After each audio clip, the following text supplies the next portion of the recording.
All right, ladies and gentlemen, we are back at Jimmy Joe Savage's Legacy Studios in East Liverpool. Ted Arnaud and Dave Pasquale in the AT&T Newsline. We're going to talk about the health care vote coming up tomorrow in the nation's capital. But the lead story, 4 people have died, 40 injured after an attacker rammed a car into a crowd of people and stabbing a police officer on the grounds of the UK and, of course, Parliament. That is the big story. So, Ted, we begin with you. The president has been talking about terrorism. A lot of people concerned about it because of everything that's been happening in the world. And yes, the travel ban has been at the top of the headline and news in recent months. Your thoughts about today's happenings in England? Well, today's happenings really coincide with a whole bunch of dates. It was a year ago that the Belgians got attacked in very vicious bombing attacks at their airport and train stations.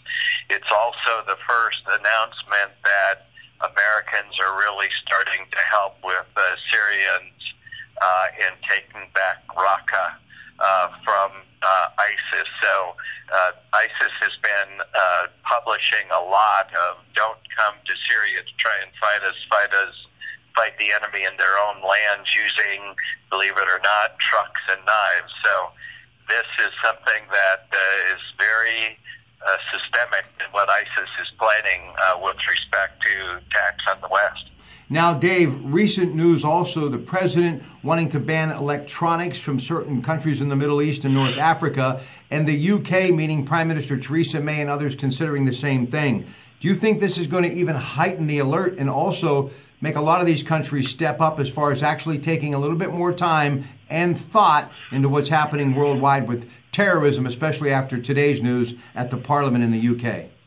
No, I certainly do. I think that anytime we begin to restrict the kind of trade that we're talking about restricting, people become on edge and things get a little more tense, and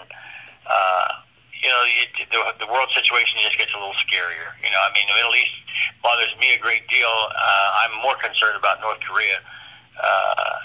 We've got a couple of tinderboxes both there and elsewhere around the world, but primarily in North Korea and in the Middle East. Now, North Korea had a failed missile test earlier today, so they just continue to not back down. Rex Tillerson in China last week saying, look, that we would not roll out military action if North Korea continues to be a threat. Ted, one of the things that Dave said, then we're going to move on to this health care bill, he talked about with trade issues and things that are happening worldwide. Do you think a lot of this really goes back to trade issues and oil, all of this terrorism, and who has the most money, and really stopping those from making a living, if you will, as far as in the trade and oil industry? Do you think that that has anything to do with what's happening with terrorism worldwide? Well, I think if you go back to the early 1990s with Desert Storm and freeing Kuwait from Saddam Hussein's grip in Iraq, it's really thrown the oil markets in the Middle East in tremendous imbalance. And I think just the fact that our presence over there gives these guys the excuse, or at least the reason, to try and get the dissidents together and try and make the West the enemy. And I think, if you go all the way back, it is about oil. And it's, ISIS has been able to stay alive because it captured Iraq's oil fields, and now they're losing those. So they're looking at other ways that they can do these attacks without spending any money, really. All right, let's take a look at some of the issues concerning the health care bill to repeal Obamacare tomorrow. And the president believes they have the 216 votes that are necessary to get it done. Ted, we begin with you. The plan is not a government takeover of health care like in Canada or Britain, correct? Correct. Okay. It's not. It's what the Republicans are trying to do is get it back into the hands of the people and create more of a free market situation than what Obamacare and what the socialized health systems of Canada and Europe are. They're trying to get it so that it's back using a free market system rather than a government control system. All right, David, this one's for you. Insurance companies will be regulated more heavily. They're going to be told the minimum services they must cover, including preventative care. You being a former CEO, president of a steel company, do you like that? No, I don't. I don't particularly like that. You know, the way this thing is shaping up, at least to the extent that I understand it, and I think, admittedly, none of us have a great deal of insight into what's all in this deal, because none of us has had the privilege of reading the thing. Neither have they, probably, for the most part. That is the Senate and the Congressman.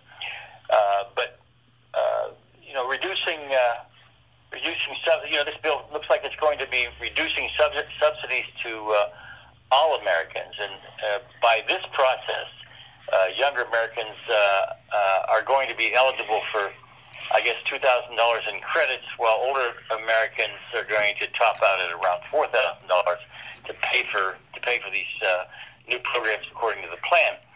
But with just 2 times the amount of credit that the older Americans are going to get, the cost to older Americans is supposed to be somewhat as much as 5 times the cost of the same product to younger Americans. So you know, I don't like that part of the bill, and it would also transform, as I understand it, Medicaid into a system that it pays states, but due to increases in Medicaid. We're going to go to Ted now. Now, Ted, everyone will have health insurance or pay a fine, a requirement which is known as individual mandate. Do you like that process or not, as far as what they're trying to do in repealing Obamacare with this vote tomorrow? I would be very surprised if the final product that they come out with has that kind of a mandate, even if it's a mandate that they pay the insurance company rather than the government. I would be very surprised if the conservative Republicans allow that to get through. All right, Dave, this one's for you. Employers will not be required to buy insurance for their employees, but large employers may be subject to fines if they don't provide insurance. What do you think? Well, I think that's probably justifiable, but you know, not palatable. But you know, one way or another, you know, this plan has got to be gone through, because we can ill afford to live with the Obamacare or Affordable Care Act any longer. You know, and although there are objectionable components in the American Health Care Act, based on some of the things that are in there that aren't objectionable, it looks as though we have the beginnings of a plan that might work for all of us. I don't think, however, that this thing is going to pass tomorrow. I don't think that House floor vote is going to pass tomorrow. Yeah, so you and I are going to debate this tomorrow night. We'll be there, and we'll be able to talk about it after the vote. Ted, this for you. The vast majority of people will not see significant declines in premiums. So then why are we doing this? That's the question that I think a lot of the conservative Republicans are asking right now. If we don't open it up to a free market system that'll drive down the cost of premiums, why are you doing it? I think, you know, first of all, they all have determined that this is a 3-part process, primarily because of the rules of the Senate. Mm-hmm. And I really think by the time it gets through any chance of passage, it won't look like the House bill that they've been talking about the last week. All right, ladies and gentlemen, our last page has to do with a man by the name of Chuck Barris. Who is he? If you'd ask a millennial, they probably not know. But if they were doing some channel surfing or maybe doing a little exploring on the smartphone and would run into that app that is the Game Show Network, he's the guy in the funny hat that used to gong people. Yeah, he made a lot of outrageous game shows in his life and statements, too. At the height of his popularity, he said many years later he was actually working for the CIA as an assassin. He was definitely outrageous, Chuck Barris.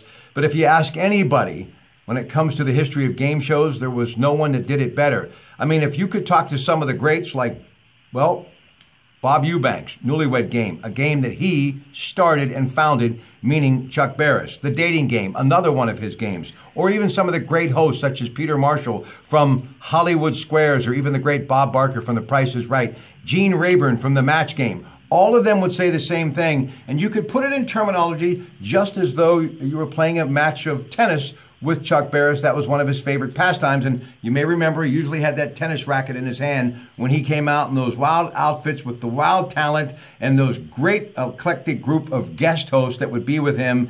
Well, one thing about it, he loved to play tennis, and it was endless love between the viewers, the contestants, and people that were in the game show industry. But when it came to wanting to win, it was game, set, and match. He is a part of TV history and a television giant. He died today at the age of 87, and he will be missed. And I'll close on this. Many people that I grew up with in the industry, they wanted to be journalists. They wanted to be the great sportscaster. Me, I've always just wanted to be an entertainer, like one of my heroes, Chuck Barris. Coming back in just a little bit to talk some sports with Dave Pasquale and Ted Arnaud next at Jimmy Joe Savage's Legacy Studios in East Liverpool.